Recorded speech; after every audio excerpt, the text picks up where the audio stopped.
वहीं बंगाल के स्कूलों को लेकर शुभेंदु अधिकारी का बड़ा फैसला आया है। उन्होंने पश्चिम बंगाल के सभी स्कूलों में वंदे मातरम गाना अनिवार्य कर दिया है। मुख्यमंत्री ने कहा है कि सोमवार से सभी स्कूलों में वंदे मातरम का गायन होना चाहिए।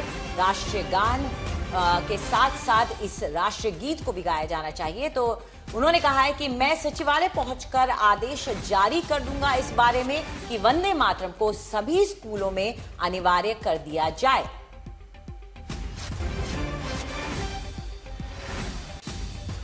तो इस वक्त जो बड़ी खबर आ रही है वो बंगाल से है, जिसमें यह बताया जा रहा है कि मुख्यमंत्री शुभेंदु अधिकारी ने कहा है कि अब वंदे मातरम को भी स्कूलों में अनिवार्य किया जाए।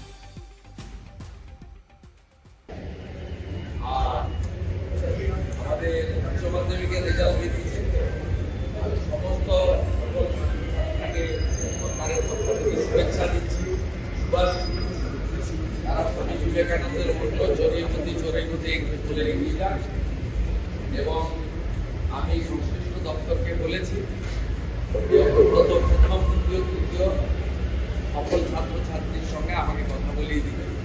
আমাদের সংশ্লিষ্ট এসডিওরা তাদের বাড়িতে যাচ্ছে। রাজ্য সরকারের পক্ষ